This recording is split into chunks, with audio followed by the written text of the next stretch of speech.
ಸೋಮಾರಿಯ ಆಶೆಯು ಅವನನ್ನು ಕೊಲ್ಲುವುದು, ಅವನ ಕೈಗಳು ದುಡಿಯಲೊಲ್ಲವಷ್ಟೇ. ಜ್ಞಾನೋಕ್ತಿ 21ನೇ ಅಧ್ಯಾಯ 25ನೇ ವಾಕ್ಯ. ಅತಿ ಶ್ರೀಮಂತನಾದ ಒಬ್ಬ ವ್ಯಕ್ತಿಗೆ ಒಬ್ಬ ಮಗನಿದ್ದ.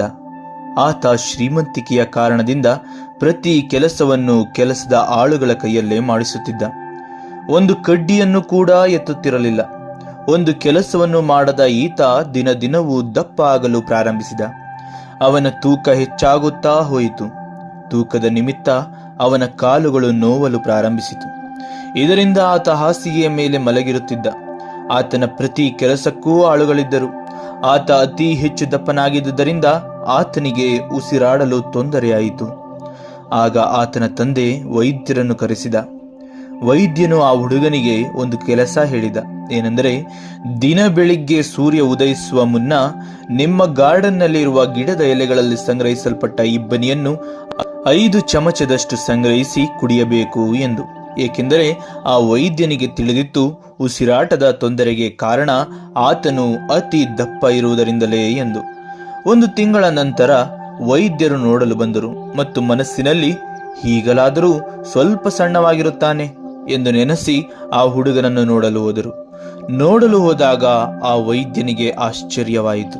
ಏಕೆಂದರೆ ಆತ ಇನ್ನೂ ದಪ್ಪವಾಗಿದ್ದ ಮತ್ತು ಆ ಇಬ್ಬನಿಯನ್ನು ತಂದುಕೊಡಲು ಕೂಡ ಒಬ್ಬ ಕೆಲಸದ ಆಳನ್ನು ನೇಮಿಸಿಕೊಂಡಿದ್ದ.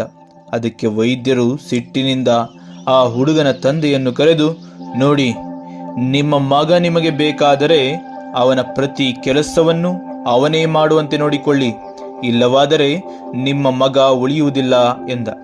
ಕೂಡಲೇ ಆ ಹುಡುಗನ ತಂದೆ ಕೋಪದಿಂದ ಎಲ್ಲ ಆಳುಗಳನ್ನು ಕರೆದು, ಯಾರೂ ಆತನ ಕೊಠಡಿಗೆ ಹೋಗಬಾರದು ಎಂದು ಹೇಳಿದ. ಇದರಿಂದ ಆ ಹುಡುಗನಿಗೆ ಪ್ರತಿ ಕೆಲಸವನ್ನು ಆತನೇ ಮಾಡಬೇಕಾಯಿತು. ನೆಲ್ಮೆಯ ಸಹೋದರ ಸಹೋದರಿಯರೇ, ಈ ಸೋಮಾರಿತನವು ಆ ಕ್ಷಣದಲ್ಲಿ ನೆಮ್ಮದಿಯನ್ನು ನೀಡಿದರೂ ಜೀವಿತದಲ್ಲಿ ನರಳಾಟವನ್ನೇ ನೀಡುತ್ತದೆ. ಸೋಮಾರಿತನವು ನಮ್ಮನ್ನೇ ನಿಧಾನವಾಗಿ ಕೊಲ್ಲುವಂಥದ್ದಾಗಿರುತ್ತದೆ. ಅದಕ್ಕಾಗಿಯೇ ಪವಿತ್ರ ಗ್ರಂಥ ಬೈಬಲ್ ಹೀಗೆ ಹೇಳುತ್ತದೆ, ದುಡಿಯದವನು ಉಣಲೂಬಾರದು ಎಂದು. ಈ ದೇಹವನ್ನು ದಂಡಿಸಿ ಆತ್ಮವನ್ನು ರಕ್ಷಿಸಿಕೊಳ್ಳಲು ನೀಡಲಾಗಿದೆ. ಆದರೆ ನಾವುಗಳು ಅಂತರಾಳದಲ್ಲಿರುವ ಆತ್ಮವನ್ನೇ ಮರೆತು ಆತ್ಮವನ್ನು ನಶಿಸುವಂತೆ ಮಾಡಿ ದೇಹವನ್ನು ಪೋಷಿಸುತ್ತಿದ್ದೇವೆ. ಹಾಗಾಗಿ ಆತ್ಮರಕ್ಷಣೆಗಾಗಿ ದೇಹವನ್ನು ದಂಡಿಸೋಣ, ಸೋಮಾರಿತನವನ್ನು ಬಿಟ್ಟು ಬಿಡೋಣ. ಏಕೆಂದರೆ ದೇಹವೇನೋ ಮಣ್ಣಲ್ಲಿ ಮಣ್ಣಾಗಿ ಹೋಗುತ್ತದೆ, ಆದರೆ ಕೊನೆಗೆ ಉಳಿಯುವಂಥದ್ದು ಆತ್ಮವೇ. ಜೈ ಯೇಸು ಕ್ರಿಸ್ತ.